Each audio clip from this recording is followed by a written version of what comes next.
नमस्कार दोस्तों, आप देख रहे हैं माइंडस्केप इंडिया और मैं हूं बसंत जोशी। दोस्तों, आज मैं आपको ले चल रहा हूं उत्तर प्रदेश के जनपद कासगंज के एक कस्बे में, जहां पर स्थित है विश्व प्रसिद्ध वराह मंदिर। इस कस्बे का नाम है शोरोजी। दोस्तों, यह कहानी किसी साधारण मंदिर की नहीं है। यह कहानी है उस अवतार की जिसने पूरी पृथ्वी को विनाश से बचा लिया था, और उस पावन स्थल की जहां आज आस्था, प्रकृति और विकास एक नई दिशा की ओर बढ़ना चाहते हैं। तो दोस्तों, आज हम बात कर रहे हैं सोरो स्थित बाराह मंदिर और पचलाना कुमरुआ गांवों के बीच स्थित पवित्र बाराह वन की।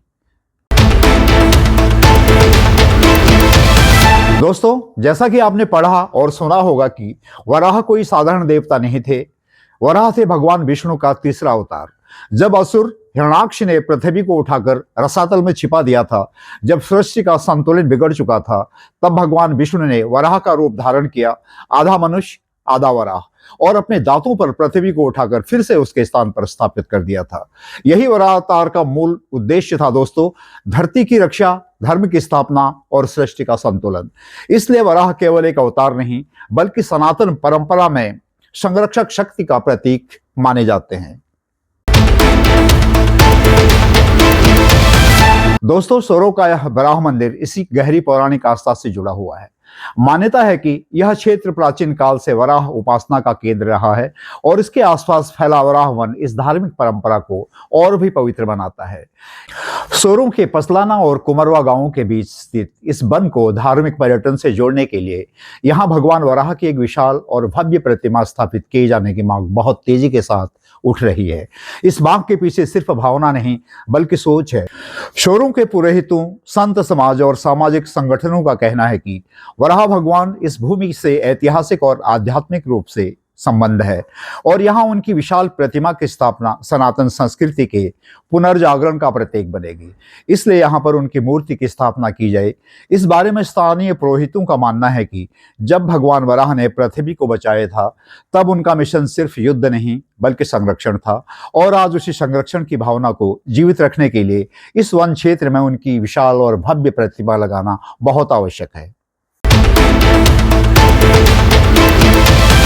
दोस्तों, वराह वन में भगवान वराह की विशाल मूर्ति स्थापित किए जाने के संबंध में वहां के सामाजिक संगठनों की सोच और भी व्यापक है।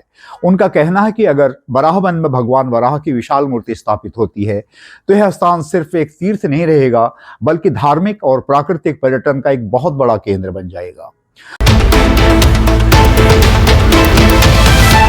दोस्तों, जरा सोचिए, घने जंगल के बीच भगवान वराह की भव्य प्रतिमा, आसपास हरियाली, शांति और आस्था।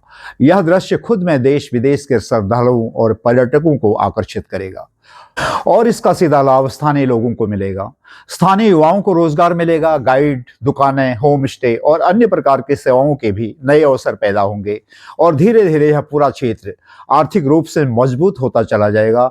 दोस्तों, वराह वन में यह विशाल मूर्ति लग जाने के बाद यहाँ सिर्फ रोजगार ही नहीं, बल्कि सड़क, स्वच्छता, सुरक्षा और मूलभूत सुविधाओं के विकास के साथ ही पूरे जनपद का चहुमुखी विकास संभव हो सकेगा, जहां आस्था विकास को राह दिखाएगी और विकास आस्था को आगे बढ़ाएगा। क्योंकि वराह मंदिर की पवित्रता, वराह वन की प्राकृतिक सुंदरता और भगवान वराह का संरक्षण स्वरूप, ये तीनों मिलकर सोरो को धार्मिक पर्यटन के मानचित्र पर एक नई और मजबूत पहचान दे सकते हैं। दोस्तों, आज सवाल सिर्फ इतना है कि क्या इस पौराणिक विरासत को उसका उचित स्थान मिल पाएगा? क्या वराह वन में भगवान वराह की विशाल प्रतिमा सोरो के भविष्य को नई दिशा दे पाएगी? यह फैसला आने वाला समय तय करेगा, लेकिन आवाज आज उठ रही है। अगर आप भी मानते हैं कि धर्म संरक्षण का मार्ग है और विकास उसका परिणाम, तो इस आवाज को आगे बढ़ाइए, क्योंकि माइंडस्केप इंडिया पर हम सिर्फ इतिहास नहीं बताते, हम भविष्य की नींव रखने वाली कहानियां दिखाते हैं। Mindscape India, think open, talk open, build a better India. जय हिंद, जय भारत।